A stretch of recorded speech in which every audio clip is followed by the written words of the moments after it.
Hello dear students, reading comprehension, precise writing, summarising and abstracting, ये कुछ ऐसे topic हैं जो सिमिलर से होते हुए भी थोड़े थोड़े अलग हैं। लेकिन जो कम्प्रीहेंशन है, रीडिंग कम्प्रीहेंशन है, उसका मतलब है कि आपकी जो रीडिंग एबिलिटी है वो किस तरह की है। ठीक है, तो इसमें जो एग्जामिनर है वो आपकी रीडिंग एबिलिटी है उसको चेक करता है। तो इसमें आपको सबसे पहले जो पैराग्राफ होता है उसको पढ़ना होता है और उसके बाद जो उसके आंसर है ना वो देने होते हैं।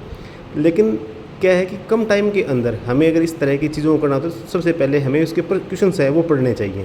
क्वेश्चंस पढ़ने के बाद में जो रीडिंग ये जो अपना पैसेज है इसको पढ़ना चाहिए।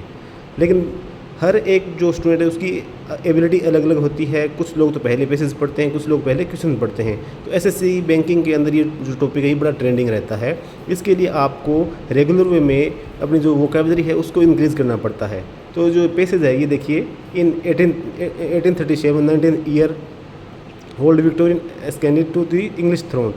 तो अगर आप इसमें देखें तो इसमें जो सबसे पहला जो क्वेश्चन है, what is mean by the Victorian era. ठीक है, तो इसमें अपने ये क्वेश्चन सर्च करना है। उसके बाद में है which change was Britain undergoing at the time of Victorian coronations. ठीक है, आगे how did industrialisation and urbanisation benefit the middle class. Give antonyms of the words available and accessible. Use the word afford and dominate in your own sentence. तो बच्चों ये देखो, इसके अंदर ये जो क्वेश्चन है, जैसे 3 क्वेश्चन है, जो पहले 4 क्वेश्चन है, ये कहाँ कहाँ इसके अंदर अपने को अवेलेबल हो रहे हैं।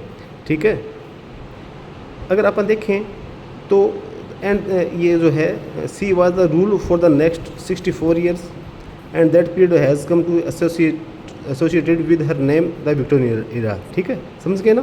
The Victorian era, by the time of Victorian coronation the industrial era was well underway in Britain and the newly emerging middle class was coming to dominate British society and shape its system of values।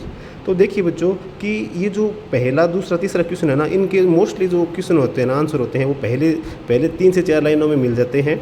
और जो ये अपना vocabulary से related जो चौथा और जो 5वां क्वेश्चन है ये मोस्टली बीच में भी मिलते हैं और लास्ट वाला जो लाइनें होती हैं ना उनके अंदर मिलते हैं।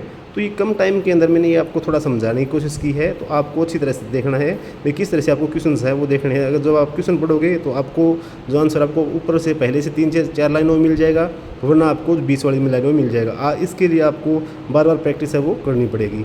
कल अगर आपका एग्ज़ाम कल या परसों है तो आपको कम से कम 10 से 15 इस तरह के जो कम्प्रीहेंशन के टॉपिक है वो आपको करने पड़ेंगे। ठीक है बच्चों, ऑल दी बेस्ट।